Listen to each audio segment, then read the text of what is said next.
changing our ways and actions. No na atong title. Usbon ang atong pagginawi o paglihok. Kay kita rabang mga tao is na ay pagbinawi nato na dihimo na di permanente na lang, no? Ug mga lihok, and then nasawayan sa Ginoo ug nasawayan po sa mga tao. So kana ang atong dagdayan kay dili pamanggid ka perfect, gospel in the flesh.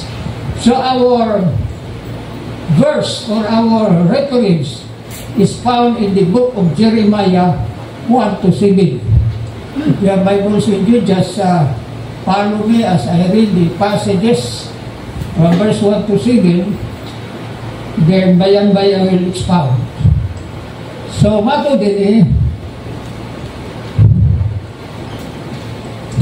this is what the Lord the word that came to Jeremiah.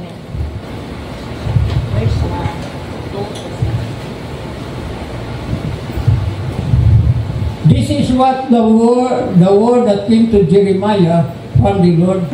Stand at the gate of the Lord's house and there proclaim this message. Hear the word of the Lord, all you people of Judah, who come through these gates to worship the Lord. This is what the Lord Almighty, the God of Israel, says. Reform your ways and your actions, and I will let you live in this place. Do not trust in deceptive words and say, this is the temple of the Lord, the temple of the Lord, the temple of the Lord. If you really change your ways and your actions and deal with each other justly, if you do not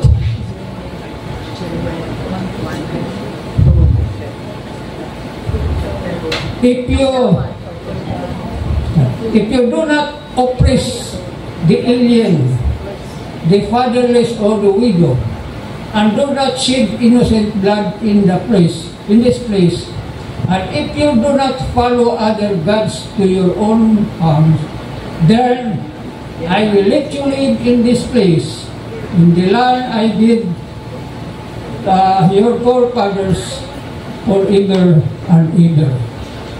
Hinaot ka ang Ginoo mag-bless sa mga pulo nga atong gibasa. Lord God, I pray in the mighty name of Jesus. First of all, Lord, give me strength, wisdom, and courage, because I'm now going to share your word to your people this time. I pray in the mighty name of Jesus that each one of us will open our minds and hearts to be able to understand your message this afternoon. And also, Lord, I pray in Jesus' name, bless your humble servant. Ang pulong na iyang lito kong magiging giya o pahinumdum in our day-to-day life. Thank you, God. And again, be with us and empower us to your Holy Spirit. This also the rest of our brothers and sisters who are not with us this afternoon. Hopefully they can catch up this fellowship, or if they are planning to join us, just bring them here safely, O God, so that they can join us in worshiping you. Thank you. I give you back all the glory and praise in Jesus' name. Amen. Now, maadto ta sa akong paghisgot ngayon. Pero doon ako'y key verse nga atong hatagan ni dakong atensyon karon, no? Ang verse 5 and 6, verses 5 and 6. No? Ako sa aming basahon, and this is our focal point of meditation and other verses as I had read. Sabi dito, if you really change, kung mag-usab yun mo, na the word nga really ba? Kinundanay na siya. If you really change your ways and actions and deal each other justly, if you do not oppress the alien, the fatherless or the widow, and do not shed innocent blood, and if you do not follow other gods to your harm, then I will let you leave this place in the land I gave to your forefathers forever and ever. Forever and ever. So, this is a conditional message of God using Jeremiah to disseminate or to share the message to the people in Judah during those days. Now, verses 1 to 7 has two important reminders to all people of Judah. Inyong manotice na, no? Na important reminders, Duanica division, no? Reminders to all people of Judah. First is concerning temple worship, because many of them are deceived of false temple worship. Now, always remember, nga niadtong panahon na there is only one genuine temple built by God. Diba? And this temple is the dwelling place of God, as the Bible says, because sabi doon that my name shall be there. So, kanyang dwelling, no? And then, wala ako'y mga other na mga preachers, of course, mga, siguro mga priest po, the false teachers, mga pikit na mga pari na itong panahon na. Of course, kani ginamit sa mga tao nga mga pigan, no? Ingon diha nga may tungod sa worship, because many of them are deceived of false temple worship. Sa verse 4, akong basahon, nag-ingon, ang pagpahinom doon, do not trust in deceptive words and say, this is the temple of the Lord, the temple of the Lord, the temple of the Lord. Thrice na mention. No? Ayaw yun o pag-trust, no? Nianing temple worship. O kaning temple worship na ay binatawag na gods nila, si Astoret. In fact, ang Israel dagang kay Diyos. Pero naay si Astoret, naay si Baal, o naay si sa tuwing sa kaha. Tulo ni sila. Okay. Now, mauni sila ang mga gods na nag-promote o na ay ilang mga minsayro na nag-promote sa false worship, which is in the sight of God, this is abominable. Buluntanan sa Ginoo. And you will notice today that there are people who worship wrongly diya sa Ginoo. In fact, there are many other believers or Christians na na-deceive ni anin.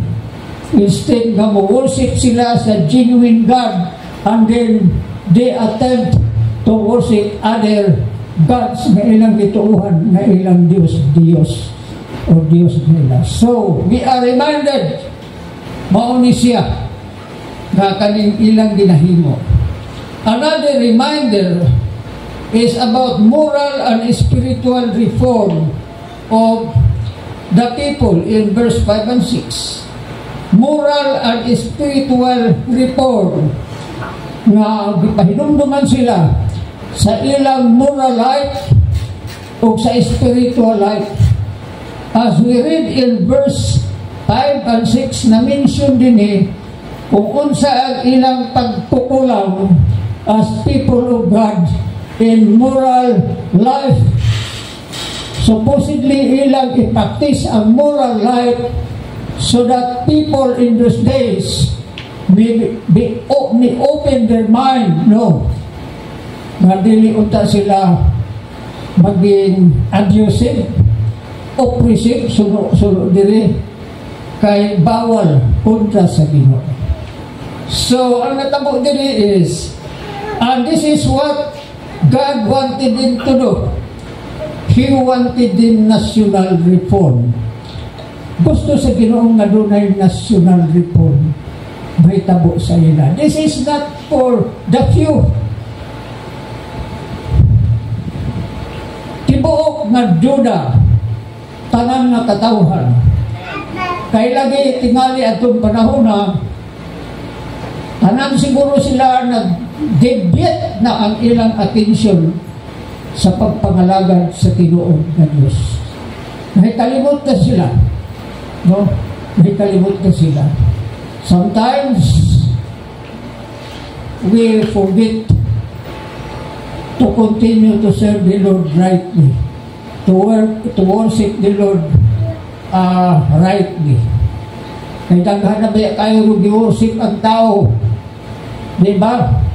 Kanang atong mga gina-idolize na mga bagay, mga tao, sometimes naimo ni siyang object of contempt about great ka. Kontra na sa Ginoo.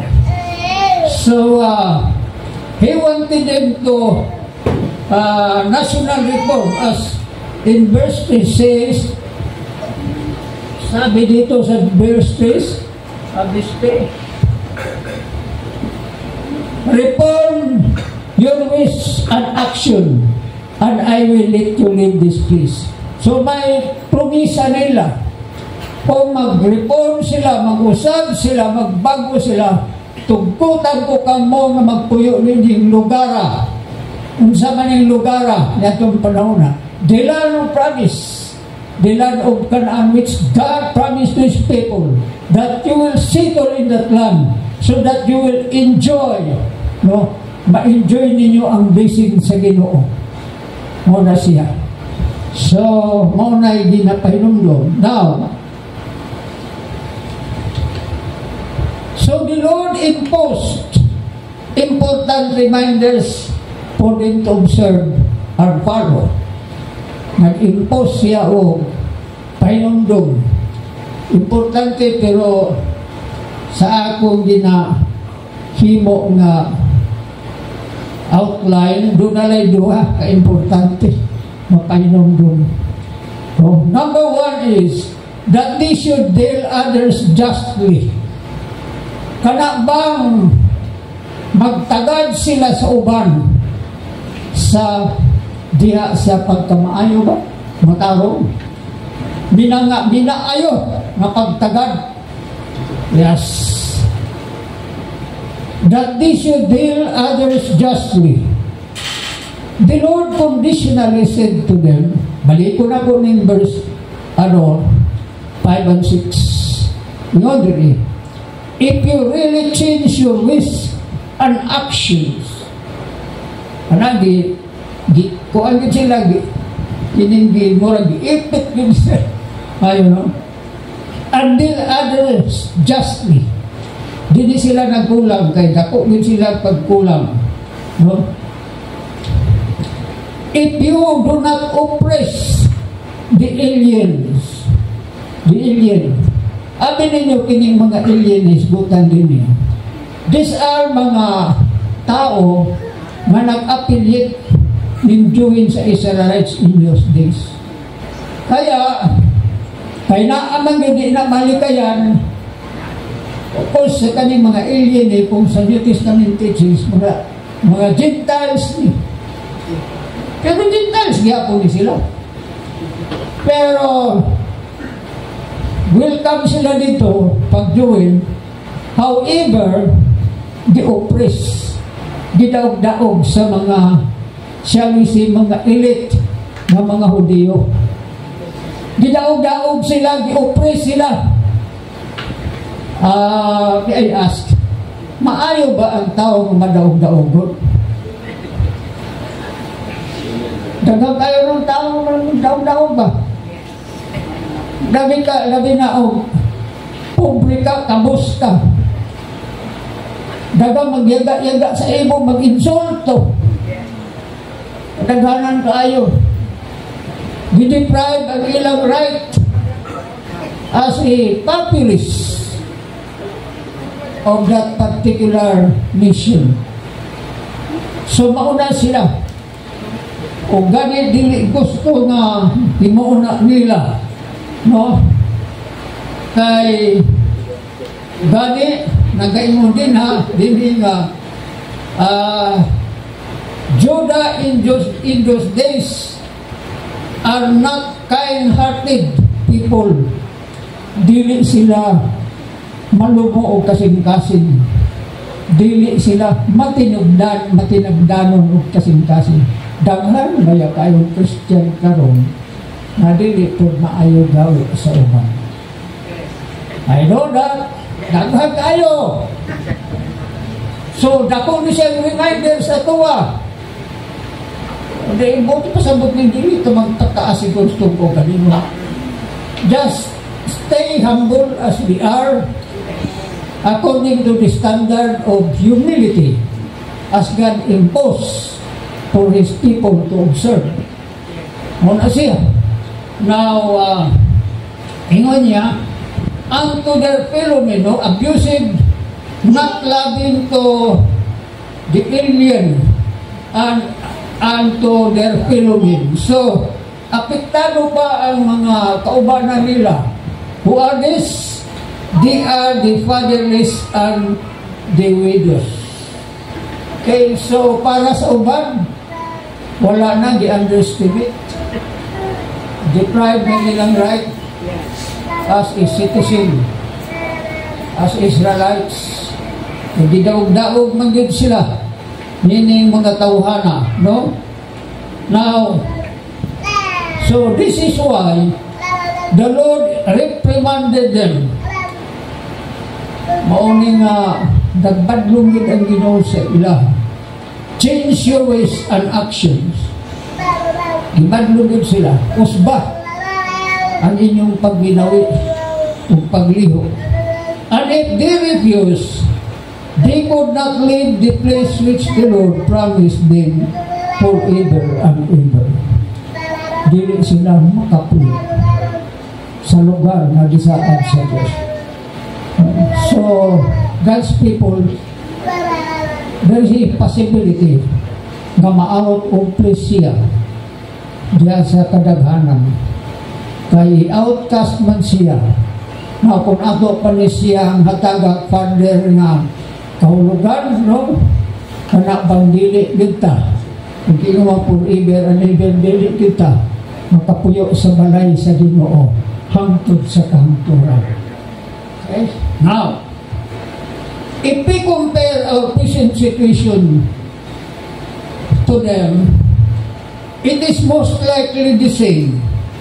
Daw pareho lang, no? Natin kumparar ang atong sitwasyon. No? Because many Christians today fail to live a transformed selves, transformed minds, and this transformed selves, transformed minds and actions. So, daghan kayo ron nga napakyas na mausab ang ilang kaugalingon, ang ilang huna-huna o ang ilang mga aksyon bisan pa pagsulti. So, this is why the Apostle Paul urged everyone. Sabi dito, very familiar verse din. Noon din na do not conform to the pattern of this world, but be transformed by the renewing of your mind. Romans 12:2. Then is a New Testament. What it says. Hindi ko tayo makipag-conforme sa buhat sa kalibutan. Instead, baguhon, transformahon, baguhon ang atong panghuna-huna. Kaya lagi sa tinuod lang may mga Christians na ang mga panghuna-huna is nagpabilin na kalibutanon. Tama ba? Nagka-Christian na ba? Sa totoo lang, ay dili ko magkuhan sa ato, lalo na sa evangelical, kaya kita careful tayo. Now, there are Christians, thousands of them, millions of them all throughout the world claim to be Christian. Sa totoo lang. If you have come across sa mga diya sa YouTube, no? Sa Facebook, doon ay mga debate diya na nag-ingon nga sila ra ang matuod na Kristo, ano, di ba? Kung nagbasa mo na. This is wrong. Kay sila na tuloan tinuod na simbahan na gitukod ni Kristo. Kaya sila ang nag-claim na sila ang Christian. But remember this, they are really wrong of this belief. Mauni siya. So, mauni siya. Now, si Pablo, it is indeed everyone's prerogative. He right na to, whether he or she takes action on this. If ever he fails, then consequence will entail. Kung mapatkas man yun siya, masayong man yun siya, di niya mabago yung kaugalingon, consequences will entail. Magsunod ang mga consequences. Di ba? Amen. Oo. So, we need to be careful to this. Again, let us forget to do good to others. Mauni ang mensahe na doing good to others, di nato ni kalimtan. Namutan ako, personal. Are we good to others? Sa panong paraan tayo mabuti sa iba? Love your enemies. Yes, love your enemies. Diyan lang ba? Yes. Love your neighbors. Love your neighbors. Do not create a war. Marami. Yung mapagbigay, isa yun. Mapagbigay sa kahit anong bagay. Pero kung imuhon lang, di ka mangatag, ay tiyang mali na tayo dyan. So yan po. Again, let us not forget to do good to others. Now, number 2, na point na to is that, matuni, that they should not follow other gods. Yes, Jeremiah 7:6b, no? Na kung pwede lang, diligid sila magsunod sa mga other Diyos-Diyosan. Okay. Really, the Lord restricted His people not to serve nor worship other gods. Kaya mo man din na yung instruction. No? Now, kaya this is about yung personal connection na to sa kay Lord na hindi tayo magsimba o mag-worship o magsunod sa other gods. Mga mga na dili mo siya gusto anak, no? Atong padari sa Bible, really the Lord restricted His people not to serve no worship other gods because He is what? He is a jealous God. Yung man ang sinabi, Exodus chapter 20 verse 3 and 5, I am a jealous God. Tingnan mo yan. Sibuso na yung Diyos mo. Wow. You shall have no other gods before me. Bawal na. You shall not bow down to them or worship them. Mas lalo bawal. Diba? Minsan, sabi pa natin na ako dyan ng tubigan, maulang ng gihapon ko. Pagpili naman yapon ko. Na that is wrong. I'm not convinced to believe that mga statement. You shall not bow down to them or worship them. For the Lord your God am a jealous God. So, sinusugod niya ang atong Diyos. Now, kailan ba magkaroon ng jealousy sa pamilya? What a gamay na illustration. Kailan ba magkaroon ng jealousy ang pamilya? Of course, kung doon ay magtaksil sa mag-asawa, walang taksilan ito, kundi pagmamahalan ang kinakailangan. Dahil kung magtaksil, magkaroon ng jealousy. And out of jealousy, there shall be again another consequence. Diba? Minsan magpatayan, magbugbugan, maghiwalayan. Amo nang matabo sa jealousy. Tinoon na. Di na siya kuwan sa tuang.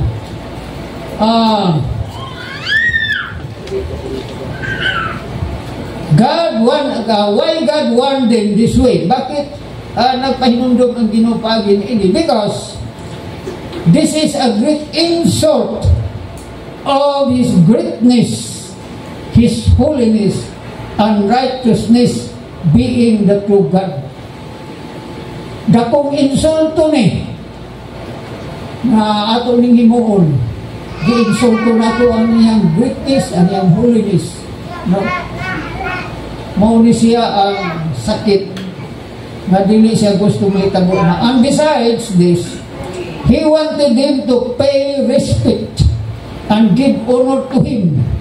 For there is no other God like Him. Wala na gilain nga Diyos sama kaniya. No? Like Him, the one and only true God, the omnipotent God, ang gamahanan na Diyos, the omniscient God, ang nasayod nga Diyos, nga kahibalo sa dagog ang omnipresent God, na presente sa tanang panahon, mao na ang Diyos. Kaya di pwede na atong i-abuse ang atong Ginoong Diyos. No, kay disod na kayo. Now, again, in our Christian life, we are so thankful for we have learned how the Lord taught His people to have a true worship in His holy temple. So, salamat ka, anak, kay nanatay na learn kung asa yung ka magsimba sa tulong na pagsimba. Okay? His holy temple. So, and pa kung ato ta sa New Testament teaching, kay si Jesus punusan po ni Amin. Don't you remember about the story of the Samaritan woman? Isa ko niya namin. Samaritan woman, no? Sabi dito, sinabihan siya ni Lord, the true worshippers must worship Him in spirit and in truth. John chapter 4 verse 24. So, kaya tunay at saka tinuod na pagsimba ang dapat himuon. Kung ka to, wala na problema na. Kay nibalo na yun sa atong ginahimo. Kay we are men of God. We are kini na pagkatamod dito sa pulong sa Ginoo. So, bira niya mangyari. Pero sa uban ng mga other Christians, na matod pa nila mga Christian lang. So, our motivation in worshiping God is, okay, sa motivation tayo, our motivation in worshiping God is we should change our ways and actions mo na dapat baguhin ang ating mga pamamaraan at mga gawa. No? Baguhon. When we worship God, in holiness and righteousness. So, naamanggoy iba karon nga ang ilang giworship, ang ilang kaugalingong paningkamot ay naging priority nila ang self bago ang Ginoo. Ang nanganaan pahinundok po ang Diyos niya. Now, therefore, let us not forget the Lord's reminders concerning moral and spiritual values, for if we strictly observe and follow, then there awaits wonderful promises of God for us to enjoy. So, maganda to, no? Hindi ko na po. Let us not forget the Lord's reminders concerning moral and spiritual values, for if we strictly observe and follow, then there awaits wonderful promises of God for us to enjoy. In closing, this is related sa taon na ito. Now, let me say this. This year, 2025, ako nang i-relate na akong kahintang karoon ni ining tuiga. This year, 2025, we really need to consider what ways and actions we should reform of our and actions. We really need to consider what ways and actions we should reform of ourselves so that our Lord will be pleased upon seeing us in the way we live as His children. Isip niyang mga anak. So, kaya kumari lang 2025 may pagbabago. No? Ngayon eh.